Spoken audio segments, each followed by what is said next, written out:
좋으신 하나님 감사합니다. 지난 한 주간 여러 상황 가운데서 우리를 도우시고 인도하시며 여기까지 이르게 하셔서 오늘 하나님의 이름을 부르며 찾고 예배하게 하심에 감사를 드립니다. 오늘 이 예배가 하나님으로부터 오는 은혜로 충만하고 우리의 마음과 생각이 하나님 앞에 온전히 잘 상달되어지는 하나님과 우리가 함께하는 거룩한 시간이 되게 도와주시옵소서. 믿음으로 언금한 손길들 위에 복을 주시고 하나님이 우리와 함께 하시는 것으로 늘 위로받고 힘을 얻는 거룩한 교회로 살아가게 하여 주시옵소서. 예수님의 이름으로 기도하였습니다. 아멘. 하나님의 말씀은 룻기 1장 15절에서 18절까지 말씀을 함께 합독하겠습니다. 룻기 1장 15절에서 18절까지 말씀입니다. 함께 읽습니다. 시작. 나오미가 또 이르되 보라, 내 동서는 그의 백성과 그의 신들에게로 돌아가나니 너도 너의 동서를 따라 돌아가라 하니 룻이 이르되 내게 어머니를 떠나며 어머니를 따르지 말고 돌아가라 강권하지 마옵소서. 어머니께서 가시는 곳에 나도 가고 어머니께서 머무시는 곳에서 나도 머물겠나이다. 어머니의 백성이 나의 백성이 되고 어머니의 하나님이 나의 하나님이 되시리니 어머니께서 죽으시는 곳에서 나도 죽어 거기 묻힐 것이라. 만일 내가 죽는 일 외에 어머니를 떠나면 여호와께서 내게 벌을 내리시고 더 내리시기를 원하나이다 하는지라. 나오미가 룻이 자기와 함께 가기로 굳게 결심함을 보고 그에게 말하기를 그치니라.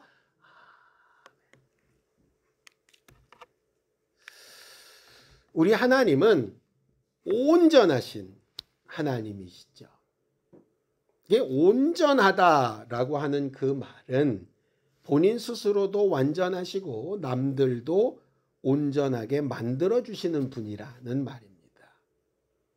완전하다는 것은 다른 어떤 조건이나 관계가 필요 없는 분이라고 하는 말이고요. 그것이 넘쳐서 다른 사람들에게 온전하게 되는 거죠. 너희도 하나님의 온전하심처럼 온전하라 하시는 뜻이 바로 거기에 있습니다. 스스로도 완전하고 다른 사람들에게도 좋은 영향력을 미치는 것. 그런데 피조물인 사람이 어떻게 그럴 수 있겠어요? 남들을 온전하게 하는 것까지는 바라지도 않습니다. 스스로도 완전할 수가 없는 게 우리지 않겠습니까? 육체의 능력으로도 마음과 생각으로도 지식과 지혜로도 영적으로도 죄의 문제로도 어느 것 하나 완벽하지 않고 그것으로 뭔가 필요 없는 존재다라고 말할 수 없는 존재가 없는 거죠. 사람들이 나름 똑똑하고 지혜로워 보여도 절대로 자기 스스로 혼자 완벽하게 살 수 있는 사람은 없습니다. 간혹 이렇게 TV를 보면 자주 이렇게 재방송에 나오는 프로가 있어요. 나는 자연인이다. 혼자 산골에 들어가서 혼자 삽니다. 그 사람들 이렇게 보면 혼자 집도 짓고 농사도 짓고 막 이렇게 해요. 그래서 참 대단하다. 외롭지 않나? 나 안 외롭대요. 근데 이런 생각이 들었어요. 외롭지 않은데 왜 찾아온 사람한테 저렇게 자기 얘기를 많이 할까? 그러니까 거꾸로 아니 너무 좋은데 그러니까 자기 혼자 사는 삶이 너무 좋으면 사실 누가 오는 게 불편해야 되잖아요. 물론 때로는 그런 사람도 있더라고요. 그런 오지에 사는 사람인데 취재하려고 그러니까 저는 안 해요. 저는 그런 사람은 맞다 생각이 들어요. 왜? 그렇게 취재하러 오는 사람도 싫으니까. 그런데 대부분은 그렇게 혼자서 너무 좋아요 말은 하는데 찾아온 사람을 너무 반기는 거예요. 찾아온 사람이 없을 때는 누구랑 얘기합니까? 개. 염소 뭐 이래요. 왜 저러지? 이렇게 봤더니 아주 좋고 완벽하다고는 하는데 자기도 모르는 사이에 표현이 되는 거죠. 뭔가 이렇게 대상이 있어야 된다는 거예요. 스스로 혼자 완벽할 수 없다는 얘기죠. 성경에도 분명히 이렇게 얘기를 합니다. 창세기 2장 18절입니다. 함께 읽죠. 시작. 여호와 하나님이 이르시되 사람이 혼자 사는 것이 좋지 아니하니 내가 그를 위하여 돕는 배필을 지으리라 하시니라. 이렇게 되어 있습니다. 성경을 잘 읽어보면 이 말씀 뒤에 바로 뭐가 따라붙어야 정상 같으냐 하면 아담에게서 하와를 빼가지고 여자 만드는, 그러니까 갈비뼈를 빼가지고 하와를 만드는 사건이 바로 붙어 있어야 될 것 같아요. 근데 중간에 사건이 하나 더 있거든요. 뭐냐 하면 내가 돕는 배필을 지으리라 하셔놓고 아담 앞에 동물들을 다 보내십니다. 근데 동물들을 아담이 이름하고 그 이름이 그들의 이름이 된지라 이렇게 돼 있거든요. 처음에는 이게 뭔 말인지를 몰랐어요. 이게 갑자기 뜬금없이 짐승들은 미리 만들어져 있는데 그럼 그때 먼저 이름부터 짓고 홀로 지내는 것이 좋지 않으니 하와를 지으니라. 이래야 이게 논리상 맞는데 돕는 배필을 짓겠다고 해놓고 짐승 이름 짓는 얘기가 나오더라고요. 그래서 글을 읽어보니까 이렇게 돼 있는 겁니다. 너한테 필요한 진짜 배필을 찾아라. 이런 겁니다. 그러면서 그 앞에다가 계속 하나님이 만드신 피조물들을 하나씩 하나씩 보낸 거예요. 근데 아담이 볼 때 만족스럽지 않은 거죠. 그러니 너는 그냥 개, 너는 그냥 호랑이, 너는 그냥 타조 이렇게 배필로 여기지 않고 지나 보내는 겁니다. 하나님이 지으신 피조물 중에 좋은 배필, 진짜 배필이 없기 때문에 지으신 게 그 다음에 나오는 하와 만드는 사건이 되는 거예요. 이게 일종의 예표 같은 겁니다. 우리가 이렇게 성인이 돼서 살아보다 보면 이성적으로 많은 교제들을 하죠. 이 사람이 내 짝인가? 만나보면 또 아닌 경우 있고 저 사람이 내 짝인가? 이렇게 만나보면 아닌 경우도 있습니다. 그러다가 결국은 자기 짝을 찾게 되지요. 하나님께서 본래 우리에게 주고자 하시는 진짜 좋은 배필, 우리를 완벽하게 만들고 그리고 완벽한 우리로 다른 사람들에게까지 좋은 영향을 미치는 그런 존재로서의 좋은 배필을 두셨습니다. 문제는 그 좋은 배필을 발견한 눈과 마음이 내게 있는가 하는 것의 문제인 거죠. 아담이 짐승들에게서 위로를 받기를 원하지 않고 하나님이 주신 진짜 배필에 마음을 딱 두고 내 뼈 중에 뼈, 살 중에 살이라 고백했던 것처럼 살아가면서 우리가 수많은 관계 가운데 사는데 이 사람은 이런 것 같으나 부족하고 저 사람은 저런 것 같으나 부족하지만 진짜 이분만큼은 내 진짜 좋은 배필이다. 진짜 나를 완벽하게 해주시는 분이다. 라고 하는 것을 발견할 수 있는 눈과 마음을 가질 수 있는가? 라고 하는 것이 바로 신앙생활의 출발점인 것 같아요. 진짜 배필이 뭡니까? 성경을 한 군데 읽어보죠. 에베소서 5장 31절에서 32절입니다. 함께 읽습니다. 그러므로 사람이 부모를 떠나 그의 아내와 합하여 그 둘이 한 육체가 될지니 이 비밀이 크도다. 나는 그리스도와 교회에 대하여 말하노라 라고 이렇게 되어 있습니다. 그냥 단순히 보면 아담에게 부모가 있었나 보다 뭐 이런 해석도 가능합니다. 근데 거기서 말하는 건 아담에게 부모가 있었다 없었다를 얘기하려고 하는 게 아니에요. 보세요. 아버지를 떠나서 이 땅에 오신 분이 누굽니까? 예수 그리스도십니다. 그러니까 거기서 부모를 떠나 아내와 합하여 할 때 그 주체가 누구냐 하면 아담을 얘기하는 것 같지만 실상은 예수 그리스도를 얘기하고 있는 거예요. 아버지를 떠나오신 분이 누구냐? 그럼 준비된 아내, 신부는 누굽니까? 계시록 21장 9절에 보면 정말 교회를 잘 예비된 신부와 같더라 이렇게 말하고 있어요. 결국 하나님께서 우리를 만드실 때에 하나님의 아들인 예수 그리스도의 신부로 만드셨고 그 신부가 진짜 신랑을 찾아가는 과정, 그게 결과적으로 우리가 살아가는 인생 가운데 살펴볼 수 있는 모든 사건들이 되는 거죠. 그럼 이제 이런 질문을 하게 됩니다. 아니 그렇다면 신부와 수녀들처럼 처음부터 애시당초 예수 그리스도만 바라보며 살게 하지, 왜 답답하게 진짜 배필도 아닌 남편을 만나고 아내를 만나서 서로 마음고생하며 이렇게 힘들게 할까, 이런 생각을 하는 경우들이 간혹 생기지 않겠습니까? 이런 부분에서 보면 좋을 것 같아요. 예수께서 이 땅에 오셔서 어려운 비유 얘기하지 마시고, 쓸데없는 사람들이나 이 세상 사건 얘기하지 마시고 그냥 저 하늘 얘기만 그냥 하시지, 뭐 하려고 우리 주변의 비유나 이런 것을 얘기하실까? 이유가 뭔지는 우리 너무나도 잘 알죠.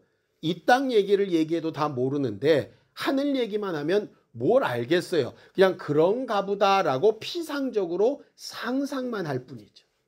그러니까 예수께서 나를 온전하게 만드시는 내 진짜 배필이다라고 하는 걸 논리상으로는 받아들일 수 있는데 절대로 체험으로는 받아들여지지가 않는 거예요. 하나님께서 우리를 지옥 갈 수밖에 없는 완전히 깨진 그릇처럼 된 존재에서 우리를 고치셔서 하나님의 나라에 들어갈 수 있는, 하나님의 생명을 담을 수 있는 좋은 그릇으로 바꾸셨다, 고치셨다라고 하는 걸 논리로만 아는 게 아니라 실제로 내 육체가 깨지고 고침받으면서 아, 이렇게 고치시는구나 라고 알게 되는 거죠. 내게 영원한 생명을 부으셔서 내가 하나님의 아들로서 이런 권리를 누리며 살게 하시는구나 라고 하는 걸 논리로만 아는 게 아니라 이 세상에서 정말 있어도 정말 시간이 가면 먼지처럼 흩어질 그런 물질이나 환경에 대한 응답을 받는 것을 통해서도 아, 이런 식으로 응답하시는구나 알게 하시기 위해서 비유로 깨닫게 하시는 거죠. 결과적으로 이 문제입니다. 예수께서 이미 육체를 입고 이 땅에 오셨는데 아무도 예수를 발견할 수 없었습니다. 그래서 세운 사람이 누굽니까? 침례 요한입니다. 침례 요한은 메시아도 아니고 완벽한 사람도 아닙니다. 그런데 그런 사람을 들어서 예수를 발견하게 하는 도구로 사용하신 거죠. 그러니 내 남편, 내 아내, 내가 가까이 두고 있는 모든 사람들과의 관계는 그렇게 예수를 발견해 나가는 과정 가운데 하나로 쓰시는 환경인 거예요.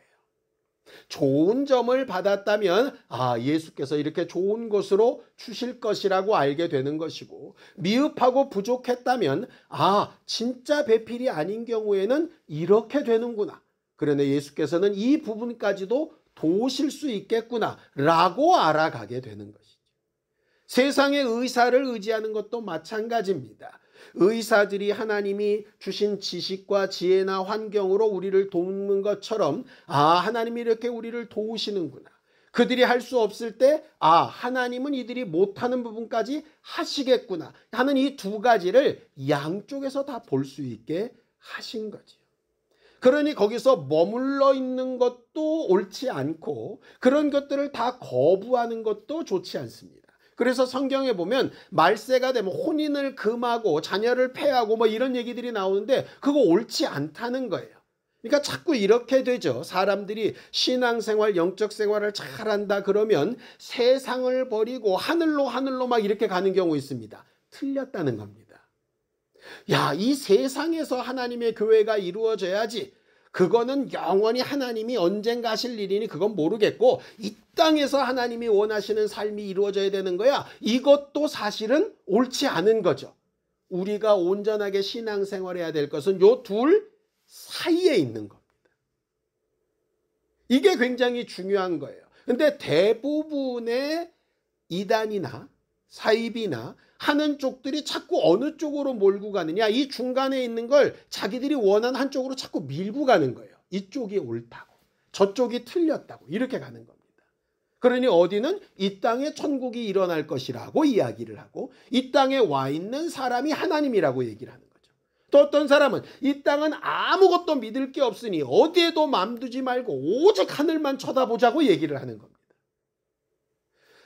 오늘 말씀처럼 성경은 이 중간에서 진짜 배필인 예수 그리스도와 우리에게 주신 환경 가운데 차이도 인정하고 공통점도 인정하면서 나는 또 어떤 관계로 어떤 배필로 어떤 영향을 미치며 살 거냐 하는 것을 하나씩 하나씩 선택하고 결정해 나가는 게 우리 신앙생활의 올바른 목적이라고 생각을 합니다.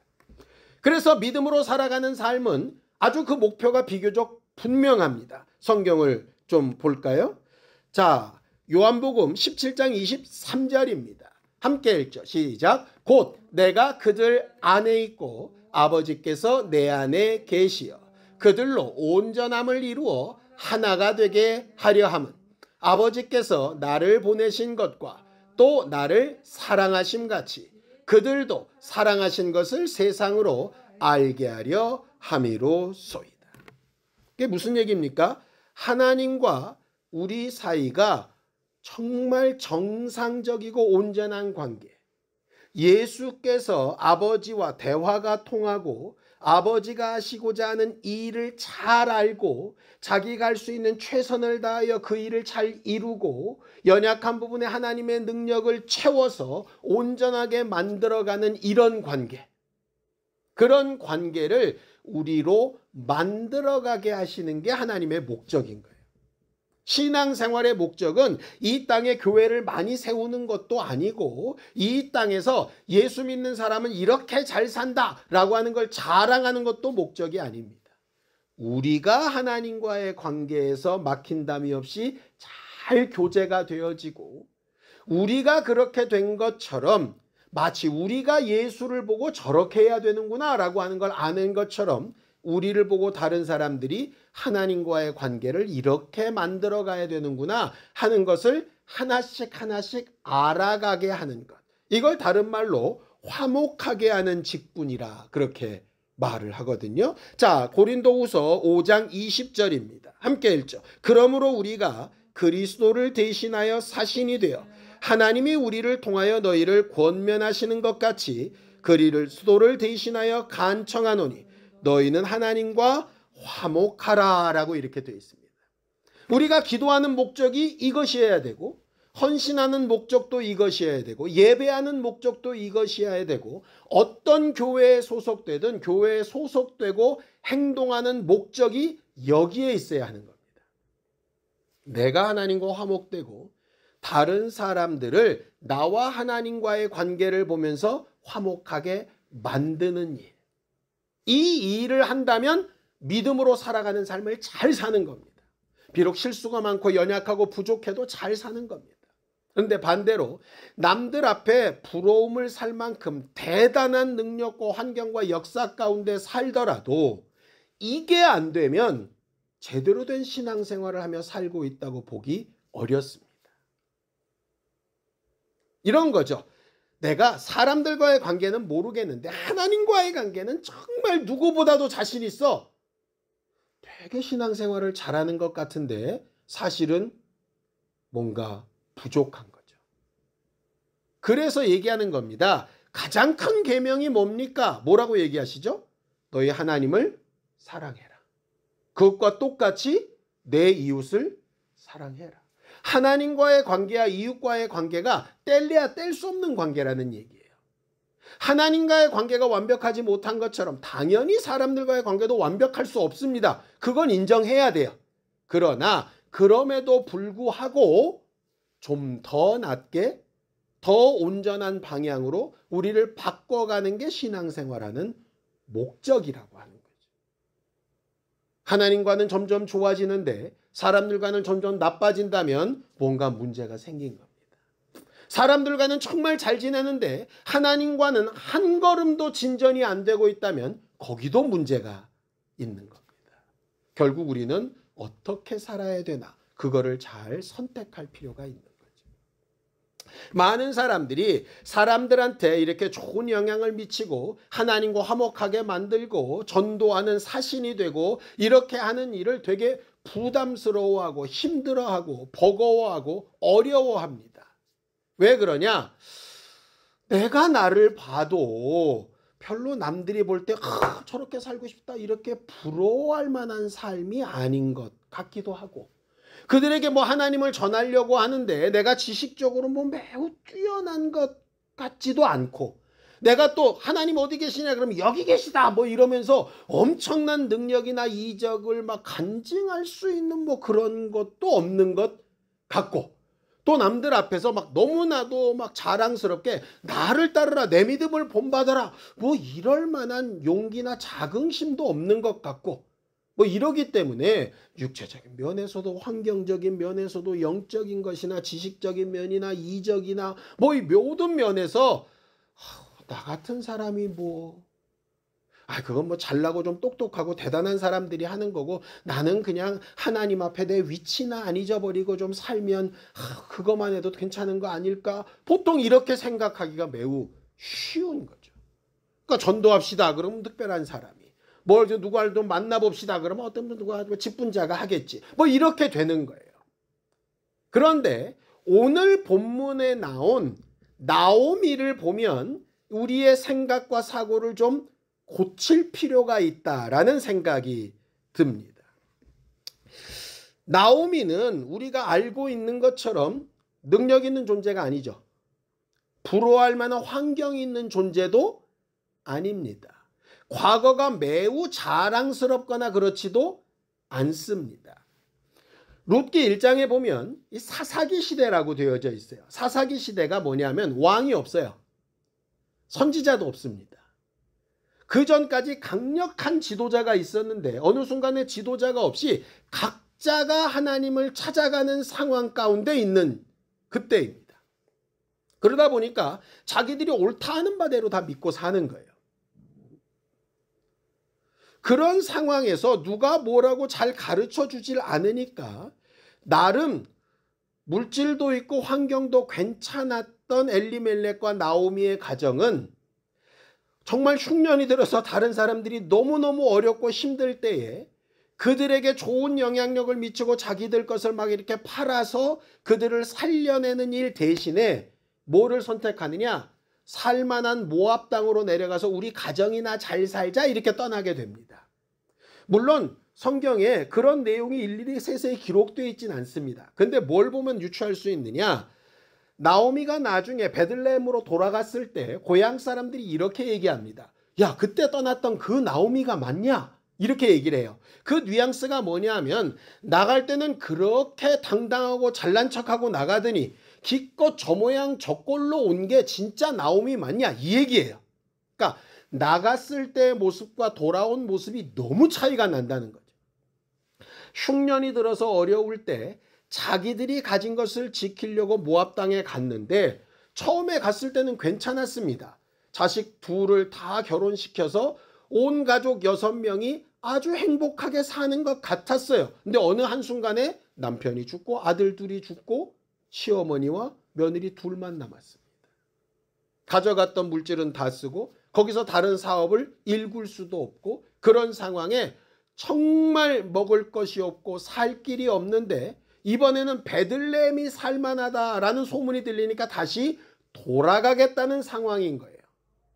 자, 며느리의 입장에서 생각해 봅시다. 전혀 알지도 못했던 외국인 가정이 자기네 땅에 왔어요.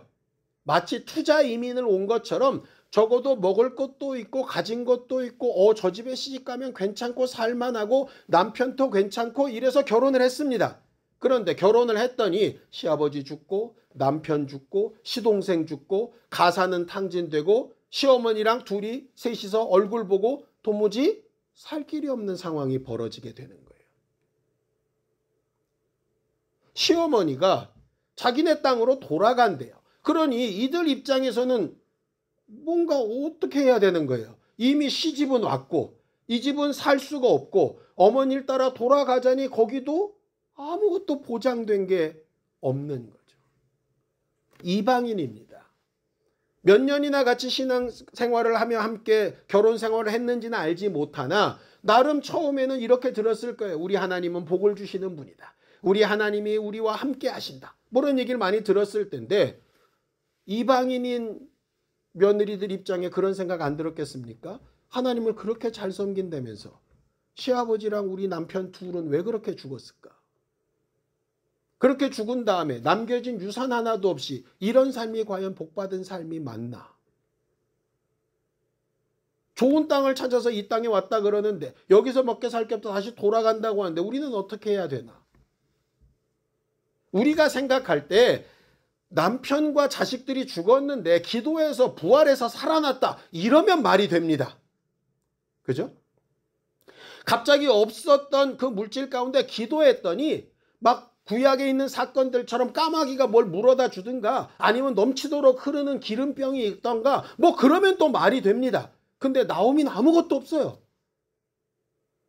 남편과 아들들을 살릴 힘도 없고 자기 가정을 꾸릴 힘도 없고 이 며느리들을 어떻게 할 수 있는 방법도 없어요. 그런데 무슨 선한 영향력을 미치고 무슨 뭐 그들에게 하나님의 사신이 되고 그런 일을 어떻게 감당을 합니까? 근데 그 다음에 나오는 사건들을 보면 너무 재밌습니다. 야, 나는 너희들을 책임질 수 없으니 각각 너희 가정으로 돌아가라. 이렇게 얘기를 합니다. 그런데도 불구하고 첫 번째, 두 번째까지는 이 며느리 둘 다 절대로 어머니를 안 떠나겠다고 이야기를 해요. 어머니의 하나님이 우리 하나님이라고 얘기를 합니다. 난 여기서 충격을 먹었습니다. 도대체 뭘까 이게? 도대체 뭘 보고 이랬을까? 어떻게 며느리들과 관계를 가졌는데 이런 반응이 나올까? 어떻게 하나님을 섬겼는데 이런 고백이 나올까? 우리가 욥의 가정을 좀 봅시다. 욥은 굉장한 부자였고 하나님을 정말 잘 섬기는 사람이었습니다. 그런데 욥의 가정에 어려움이 없으니까 욥의 아내, 평생을 함께 온 사람이 뭐라고 얘기를 합니까? 차라리 하나님 저주하고 죽어라 이렇게 얘기하잖아요. 평생을 살아온 그 의인이라고 한 욥도 그런 평가를 받는데 이방인인 며느리가 몇 년이나 같이 살았다고 나오미에게서 도대체 뭘 받길래 이런 고백이 가능할까? 그래서 나오미가 달리 보이는 거예요. 성경에는 별다른 얘기가 기록되어 있지 않은데 도대체 이 사람은 어떻게 이렇게 감동적인 관계를 맺을 수 있었을까? 오늘 본문에서 몇 가지를 살펴볼 수 있습니다. 성경을 좀 볼까요? 룻기 1장 8절에서 9절입니다. 함께 읽습니다. 시작. 너희는 각기 너희 어머니의 집으로 돌아가라. 너희가 죽은 자들과 나를 선대한 것 같이 여호와께서 너희를 선대하시기를 원하며 여호와께서 너희에게 허락하사 각기 남편의 집에서 위로를 받게 하시기를 원하노라. 무슨 얘기입니까? 첫 번째는 너희들이 나와 내 아들들에게 정말 마음을 다해 잘해준 건 내가 절대로 잊지 않고 고마워하고 있다. 이 얘기예요. 그러니까 이게 영적인 영향력이라고 하는 게 하나님 얘기하고 영적 세계 얘기하고 뭐 이래야 영향력 같은데 그게 아니라 너희들이 나한테 베푼 것이 얼마나 귀하고 사랑스러운지 내가 잊지 않고 기억하고 있다. 여기서부터 출발하는 거예요. 왜? 그렇게 만드신 게 하나님이시겠죠. 하나님이 너희를 우리 가정에 보내셔서 이 험하고 어려운 상황 가운데서도 지금까지 내 옆에 있으며 이렇게 사랑해 준 것 내가 너무너무 고맙다. 그런데 내 입장을 생각하면 그렇게 사랑받는 너희가 나랑 함께 있었으면 좋겠으나 너희 입장에서 생각하면 아니잖아요. 그래서 입장을 확 바꾸는 겁니다. 자기 입장에서 생각하는 게 아니에요. 자기 입장에서 생각하면 며느리가 100이면 100 다 좋은 일만 있었겠습니까? 사람 사는데 아쉬운 것도 있고요. 서운한 것도 있고요. 마음에 안 드는 것도 분명히 있었을 거예요. 그거 다 빼고 그들의 입장에서 외국인인 시어머니를 알지도 못했던 사람을 믿고 따라와서 우리 가정에서 나와 함께 지금 이 상황까지 이렇게 함께 해준 게 너무 고맙다. 그들의 입장을 생각하는 거죠. 두 번째, 그들이 돌아가서 뭘 축복합니까? 내 아이들 말고 너희를 행복하게 해줬던 내 아이들 말고 진짜 더 좋은 남편의 집을 만나고 남편을 만나서 그렇게 너희들이 행복하게 살았으면 좋겠다. 이렇게 얘기하는 거예요. 우리 같으면 야, 니네 고향으로 돌아가면 이방신을 섬길 것이니 돌아가지 말고 굶어 죽더라도 하나님 앞에 가자. 이럴 것 같잖아요. 근데 그렇지 않은 거죠. 근데 이런 마음을 누가 가지셨는가 봤더니 우리의 진짜 배필인 예수께서 가지셨더라고요. 예수님의 기준에 우리와 우리 제자, 예수님의 제자들을 보면 어떻겠습니까? 말할 필요도 없겠죠. 그렇죠? 예수님 떠나 계시니까 귀신도 못 쫓아내죠. 지들이 누가 크냐고 지들끼리 싸우죠. 실망스러운 게 한두 가지가 아닙니다. 그런데도 예수 어떻게 하시죠? 계속 그들의 입장에서 이야기하십니다. 심지어 지금 보좌 우편에 계시면서도 누구 입장에서 기도하십니까? 우리 입장에서 기도하십니다. 그러니까 감동적이고 좋은 관계는 어디서 출발하느냐 하면요. 내 입장에서 생각하는 게 아니라 내가 옳다는 데서 시작하는 게 아니라 저들이 옳다고 저들에게 유익한 데서 시작하는 거예요. 그러니까 전도도 복음을 전하고 저들의 삶에 대하여 뭔가 권면을 하는 것도 내 입장에서 내가 옳은 것을 말하는 게 아니라 정말 저들이 필요하고 저들에게 원하는 걸 말할 때 거기서부터 출발인 겁니다. 그러니까 전도를 위해서 전도를 하는 게 아니고 내가 교회 가서 전도 이만큼 했다를 말하기 위해서 하는 게 아니고 그건 첫 단추부터 틀린 거예요. 그들을 위해서 해야 되는 문제인 거예요. 정말 안타깝고 좋은 마음으로 해야 되는 거죠. 이게 감동적이고 좋은 선한 관계를 만드는 첫 번째입니다. 근데 우리가 이게 잘 안 되는 거예요. 우리가 가진 게 너무 옳다는 게 강하다 보니까 내가 옳아, 넌 몰라, 무식해서 그래, 모르면서 뭘 이렇게 주장해, 따라와, 자꾸 이렇게 얘기가 되는 거예요. 나오미가 그 며느리들에게 분명하게 가졌던 첫 번째 마음은 저들에게 가장 유익하고 좋은 게 뭘까 하는 겁니다.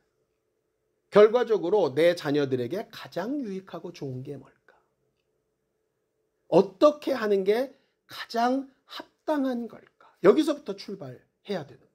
두 번째는 이겁니다. 룻기 1장 13절입니다. 함께 읽습니다. 시작. 여호와의 손이 나를 치셨으므로 나는 너희로 말미암아 더욱 마음이 아프다. 이렇게 얘기합니다. 이렇게 잘못된 건 누구 때문입니까? 하나님 때문이란 얘기가 아닙니다. 내가 잘못해서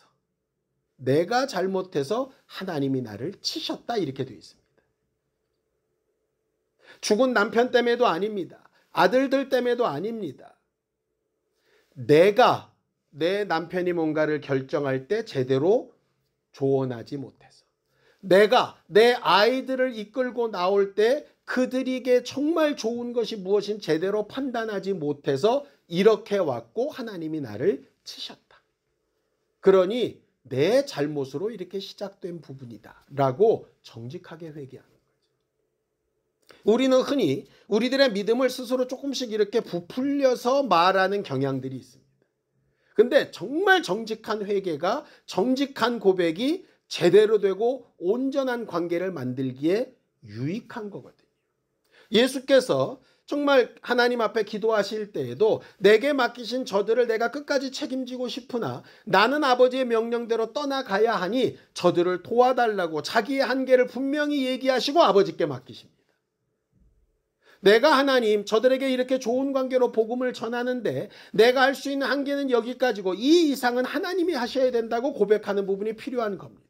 근데 내가 이만큼 했느니 왜 이것밖에 안 되느냐, 이렇게 되기 시작하면 좋고 감동적이고 선한 관계가 되기 어렵겠지. 세 번째는 이겁니다. 룻기 1장 16절에서 17절입니다. 함께 읽죠. 어머니께서 가시는 곳에 나도 가고 어머니께서 머무시는 곳에서 나도 머물겠나이다. 어머니의 백성이 나의 백성이 되고 어머니의 하나님이 나의 하나님이 되시리니 어머니께서 죽으시는 곳에서 나도 죽어 거기 묻힐 것이라. 만일 내가 죽는 일 외에 어머니를 떠나면 어머니께서 여호와께서 내게 벌을 내리시고 더 내리시기를 원하나이다 하는지라 라고 이렇게 이야기를 하죠. 정말 대단한 고백이지요. 이 고백을 나오미가 가르쳤겠습니까? 강요했겠습니까? 무슨 교리로 말했을까요? 아니요. 그의 마음속에서 고백이 올라오게끔 만든 거죠. 결과적으로 저는 이것을 보면서 이 생각이 들었습니다. 예수님께서 십자가에서 돌아가실 때 그 앞에 있었던 백부장이 있었습니다. 백부장이 예수께서 마지막 죽으시는 모습을 보면서 뭐라고 얘기를 합니까?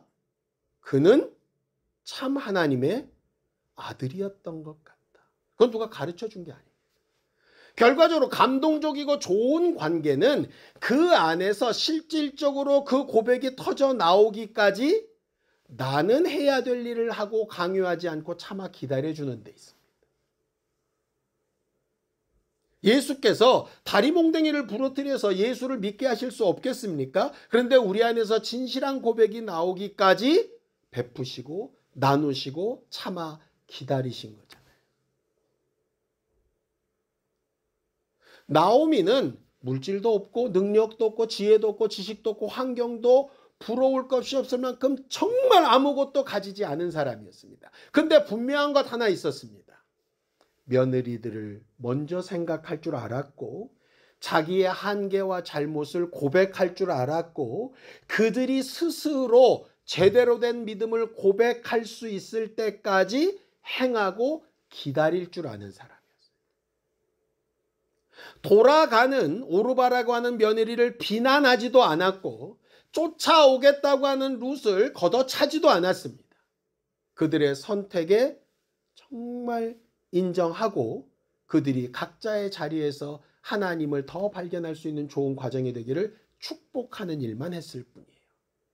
이게 쉬우냐? 어렵습니다. 근데 이건 있는 것 같습니다. 나오미가 능력 많고 재물 많고 환경 빵빵하고 이랬으면 이랬었을까? 아마 나봐. 나만 따라오면 돼. 아마 이렇게 얘기했을지도 모르겠죠. 근데 자기가 그런 부분이 없었기 때문에 도리어 더 잘할 수 있었을지 몰라요. 하나님께서 우리에게 주신 것이 많아서 온전한 사신의 역할을 잘 감당할 수 있으면 참 감사한 일입니다. 혹 그렇지 못해도 우리는 나오미처럼 할 수 있지 않겠습니까? 내가 왜 이걸 해야 되는지 분명히 안다면 그렇게 감동적이고 좋은 관계를 만들 수 있을 것 같아요. 그래 놓고 되돌아 생각해 보니 가장 감동적인 관계가 뭘까? 성경에 선인을 위하여, 의인을 위하여, 간혹 죽는 자가 있지만 죄인을 위하여, 우리가 죄인 되었을 때 자기의 모든 것을 내놓으시고 우리를 사랑해 주신 이후에 우리한테 어떤 것도 요구하지 아니하시고 참아 기다려 주시는 그분이 계시더라 이 말이에요. 우리는 그런 감동을 받아서 여기까지 왔던 사람입니다. 그런데 왜 그런 감동을 우리 남편한테, 우리 아이들한테, 우리 부모한테 못할까요? 여전히 뭔가 된 것 같고 가진 것 같고 뭔가 할 수 있는 것 같고 그래도 저 사람보다 내가 나은 것 같고 이러다 보니 제대로 된 사신의 역할을 못하는 게 아닐까. 말씀을 준비하는 저도 회개해야 될 부분이 많고 함께 말씀을 나눈 우리 모두도 회개해야 될 부분이 참 많을 것 같습니다. 결국 우리가 잘 아는 것처럼 나오미는 그 룻을 누구한테 소개시켜 줍니까? 보아스에게 소개시켜 줘서 진짜 배필을 만나게 하지요. 그게 나오미의 역할이었습니다. 우리가 나오미의 역할처럼 잘 감당하면서 결국 내 주변에 내 사랑하는 사람들, 내가 감동시킨 사람들을 참 배필인 예수 그리스도와 잘 만나게 만드는 그런 믿음으로 살아가는 삶을 살 수 있게 되기를 예수님의 이름으로 축원합니다. 기도하겠습니다. 하나님 아버지, 하나님께서 우리 모두를 도우시고 인도하셔서 하나님의 뜻대로 순종하며 사는 일에 익숙하게 하여 주시고 우리가 주 예수 그리스도를 통하여 큰 감동과 위로와 생명과 능력을 부여받은 것처럼 다른 이 길에도 동일한 것으로 나누고 행할 수 있는 믿음의 사람들이 되도록 도우시고 역사하여 주시옵소서.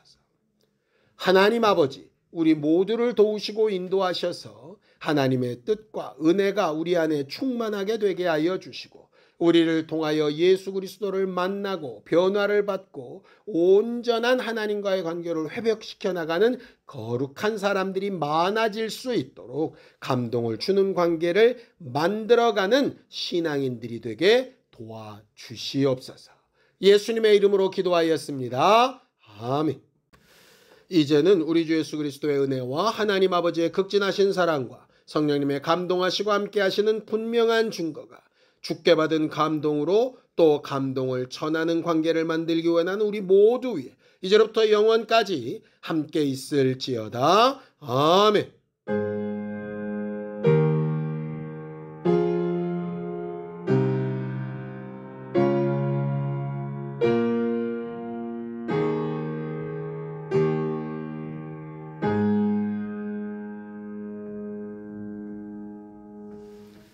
이번 한 주간 선한 관계를 많이 만드는 우리 모두가 되기를 바랍니다. 수고하셨습니다. 감사합니다.